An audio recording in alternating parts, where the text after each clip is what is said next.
السلام علیکم ورحمۃ اللہ وبرکاتہ۔ وعلیکم السلام ورحمۃ اللہ وبرکاتہ۔ میرا سوال یہ ہے کہ اگر کسی نے چوری کے مال سے اگر اس نے کاروبار کیا، یہ بتائیے کہ کاروبار سے اس نے جو کاروبار کیا اس کی جو رقم اس سے حاصل ہوئی، فائدہ حاصل ہوا، تو وہ رقم اس کے لیے جائز ہوگی یا ناجائز؟ جزاک اللہ خیرا۔ السلام علیکم ورحمۃ اللہ وبرکاتہ۔ وعلیکم السلام ورحمۃ اللہ وبرکاتہ۔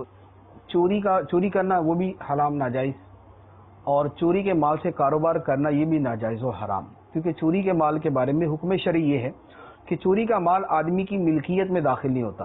آدمی چوری کے مال کا مالک نہیں ہوتا، اس سے فرض ہوتا ہے کہ جس کی اس نے چوری کی ہے وہ مال اسے واپس لوٹا دے، یہ آدمی پہ فرض ہے۔ قرآن پاک کے اندر چوری کی سخت وعید ہے، احادیث مبارکہ میں سخت وعید ہے، اور شرعی جو اسلامی نظام کی سزا ہے وہ تو سیدھا ہاتھ کاٹنا قرآن پاک کے اندر مذکور ہے۔ تو پہلی بات تو یہ کہ چوری کے مال کو واپس کرنا فرض ہے، اور اس کے آگے کاروبار کرنا جو ہے یہ حرام۔ صحیح۔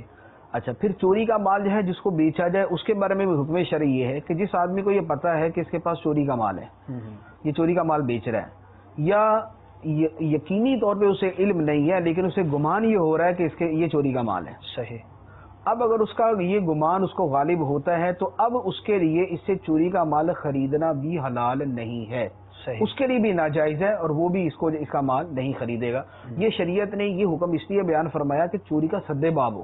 صحیح۔ لوگوں کا مال لوٹ کر چوری کر کے اس طرح جو ہے وہ مارکیٹ میں جا کے بیچ دیں چور بازار کے اندر، تو وہ جو چور بازار کے اندر لوگ بیٹھے ہوئے جن کو اس صورتحال کا پتہ ان کے لیے خریدنا بھی جائز نہیں ہے۔ صحیح۔ اسی کے اوپر یہ جو موبائل چھینتے ہیں، موبائل چوری کرتے ہیں، دکانوں پہ جا کے بیچ دیں، تو وہ دکاندار کہ جن کی ان سے بندی ہوئی ہے کہ بھئی یہ ڈکیتیاں کریں گے، چوری کریں گے موبائل، یہ موبائل چھینیں گے اور ہمیں آ کے سستے داموں بیچ دیں گے، ان دکانداروں کا ان سے چوری کا موبائل خریدنا یا چھینا ہوا ڈکیتی کا موبائل خریدنا یہ حرام۔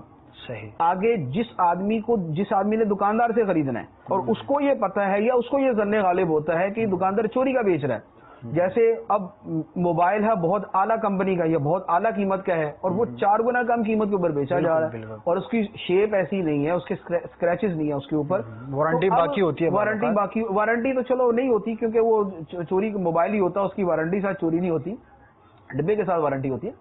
تو اب جس آدمی کو یہ پتا ہے کہ دکاندار چوری کا موبائل بیچ رہا ہے، اس آدمی کے لیے دکاندار سے وہ موبائل خریدنا بھی حرام۔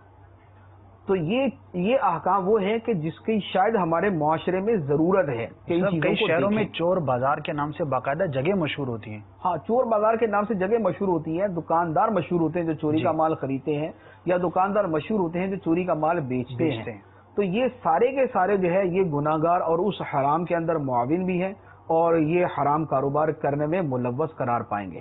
اب اس سے ہٹ کر جہاں تک تعلق ہے کہ اس سے کاروبار کیا تو اس کے نفع کا کیا حکم ہے، تو اس میں 2 صورتیں ہوتی ہیں۔ اب وہ دونوں صورتوں کے اندر بڑی ڈیٹیل ہوتی ہے، لیکن میں یہ عرض کروں کہ چوری کے مال کی بہت ساری صورتیں وہ ہوتی ہیں کہ جب چوری کا مال بیچا تو چوری کا مال بیچنا حرام، اس سے جو نفع کمایا وہ نفع بھی حرام۔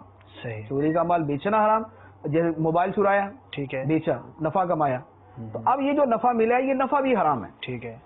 اور کچھ صورتیں ایسی بنتی ہیں کہ جن کے اندر چوری کے مال کے اوپر جو ہے وہ حکم صرف چوری کے اس مال تک محدود رہتا ہے، اس سے آگے نہیں جاتا۔ لیکن یہ دیکھ لیں کہ مجموعی طور پہ اکثر و بیشتر صورتیں ہمارے سامنے وہ آ رہی ہیں کہ جن کے اندر چوری کا مال بیچنا حرام، اس کے اوپر حاصل ہونے والا نفع بھی حرام ہے۔ اب پرٹیکولر صورت کیا ہے تو اسپیسیفک صورت سامنے ہے تو پھر اس کے مطابق جواب دیا جا سکتا ہے۔